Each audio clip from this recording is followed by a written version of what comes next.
Hello, and welcome to another video on magnetic position sensing. My name is Isaac Lara, and I'm an applications engineer with the Texas Instruments Position Sensing product line. Today, I will be covering some of the key parameters of a Hall effect latch and how they are important in a rotary encoding application.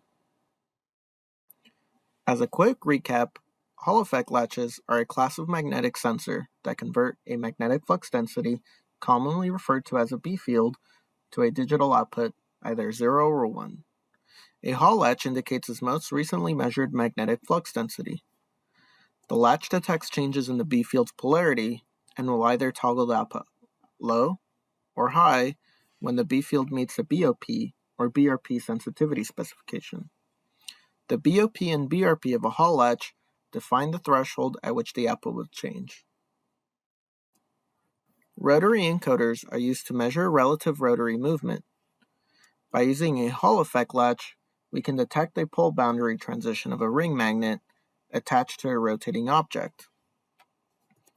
The output of the Hall sensor can be captured with a microcontroller to extract various pieces of information, such as the angular rotation, the speed at which the magnet is rotating, or simply count the total number of rotations. This can be achieved by simply counting the pulses to determine how much rotation has occurred, or by measuring the frequency between transitions in order to determine the speed. If direction is important, a second latch or a 2D latch, such as TMAG 5110, can be used. The second latch is offset by 90 electrical degrees. Using a 2D latch is beneficial here since it has two internal latches that are internally offset by 90 degrees. In order to obtain direction, the order in which the latch outputs occur can establish if the device is rotating clockwise or counterclockwise. The magnetic flux density seen by a latch is dependent on the size of the magnet, its magnetic material, and the distance from the magnet to the sensor. High sensitivity latches have a low BOP and BRP specification, which can enable the use of smaller magnets and can aid in creating compact designs. High sensitivity latches also enable a larger allowable magnet to Hall sensor distance than lower sensitivity latches. In a rotary encoding application, there can be a trade-off between sensitivity and resolution. Typically using a ring magnet composed of various poles, the encoder's resolution can be simply improved by adjusting to a magnet that has a greater number of poles. Here, we double the amount of poles in our magnets to double the amount of transitions in our latch, yielding 2 times the angle resolution as seen in the previous magnet. While this increases the system's resolution, one of the trade-offs to consider is that as you increase the amount of poles in the magnet, the pole pitch, or distance between each pole and the magnet, is reduced along with the magnetization depth. If the B field strength gets too weak, then it will be more difficult to meet the latch's sensitivity parameter. One thing to note is that the resolution can also be increased by adding an offset latch.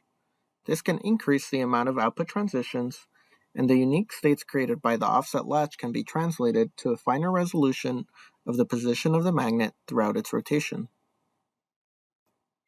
The device's frequency bandwidth dictates the fastest changing magnetic field that can be detected and translated to the output, thereby determining the fastest speed at which the magnet can spin and still be detected by a Hall effect latch. The ideal place to sample would be when the B field is at its peak, but since the rotational movement and the sampling frequency are asynchronous, there is always a probability of sampling the B field when it is not above the threshold. The target would be for the Hall sensor to sample multiple times per pole in order to ensure that we are getting an accurate reading. For example, if we trigger once per cycle, then we have a large probability of sampling the measurement when the field is not past the threshold. These inadequate sampling points are represented by the black lines. If the B field is sampled at any of these points, the output would never change since we do not meet the threshold requirements. The more suitable sampling points are represented by the green lines, which mean that if we sample the B field at any of these points, then the output would change appropriately. As a rule of thumb, the sensor's frequency bandwidth should be greater than 2 times the number of poles per second and ideally should be 3 times higher. Essentially, the more samples we collect per pole, the better probability we have to sample when the B field crosses the threshold. This is also why it's important to use Hall sensors that have a tight hysteresis for your application, as you are more likely to sample at times when the B field has crossed the threshold. In order to ensure that Hall sensors' frequency bandwidth is sufficient for an application, it is possible to calculate the electrical frequency seen by the Hall latch. First, it would be beneficial to understand the relationship between output pulse and the number of pulse in a ring magnet. So if we take one pole pair magnet and rotate it around a Hall latch once, we will see one pulse in the entire rotation. If we do the same thing to a 2-pole pair magnet, we would see 2 pulses in an entire rotation.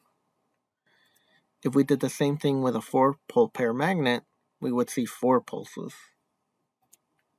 From here, we can validate that the number of pulses seen by a single Hall latch is equivalent to the number of pole pairs in the magnet.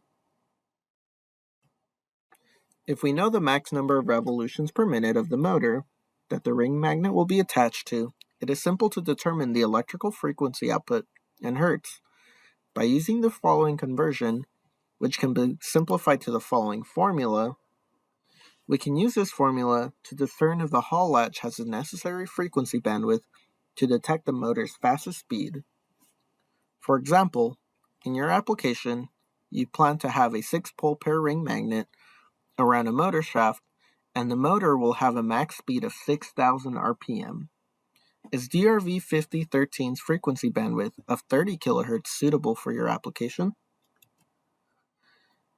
This is equivalent to 600 Hz or 600 pulse per second, but note that the rule of thumb is that the frequency bandwidth should be at least 2, but ideally 3 times greater than the electrical frequency of the magnet. So, we have to multiply our electrical frequency by 3, which equals 1,800 Hz, which is less than the 30 kHz limit of DRV5013.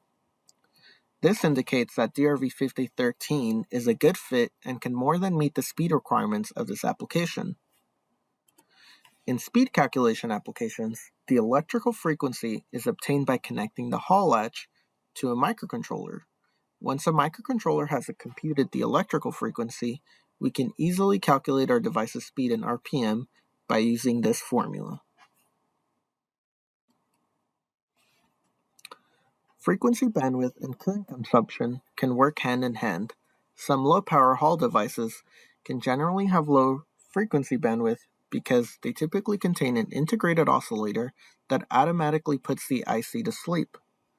The oscillator will periodically wake the IC to take a magnetic sample and update the output. As seen in the image below, the current periodically increases as the IC is woken up to collect the sample. Once the sample is collected, then the IC is put back to sleep in order to conserve power. The main thing to note is that if using a battery-powered application, then there will be a trade-off between power consumption and frequency bandwidth. When using a battery, current consumption should be as low as possible in order to extend the life of the battery. Jitter of a Hall latch is the variation seen in the output pulse width, mainly caused by noise in the signal chain. The noise surrounding the magnetic field can cause the BOP and BRP comparators to trip before or after the B field has reached its threshold, causing a slight variance in the output. The presence of jitter has an impact on precision and can introduce angle error in a measurement, or slight variations in speed in a measurement. Using a part with low jitter will have a reduced variance timing in the output and lend itself to more stable and precise measurements. The output delay is defined as the time the B field crosses the threshold and the time it takes for the output to reflect its new value. The refresh period is the period needed before the B field is sampled and the output is updated. Sample devices are impacted by both the refresh period and the output delay, while continuous time devices are only affected by the time it takes to get the output updated. Output delay and refresh period can affect switching in high-speed applications. A high output delay or high refresh period will contribute to limiting the frequency bandwidth of the device. The physical size of the device is important when creating compact designs. Offering various sizes of the Hall position sensor, along with the ability to sense in various directions, has become extremely advantageous, as they can be placed strategically inside the enclosure or system without impacting the overall size of the design. 2D sensors offer a unique advantage by including two latches, which are orthogonal to each other, which provides a wide range of solutions, especially for mechanically constrained systems. To summarize, here's a table of major parameters that were covered in this presentation and what type of effect they may have in your overall system. If you would like to learn more about our Hall effect sensor portfolio, please visit www.ti.com/Hall effect to explore our technical resources and products.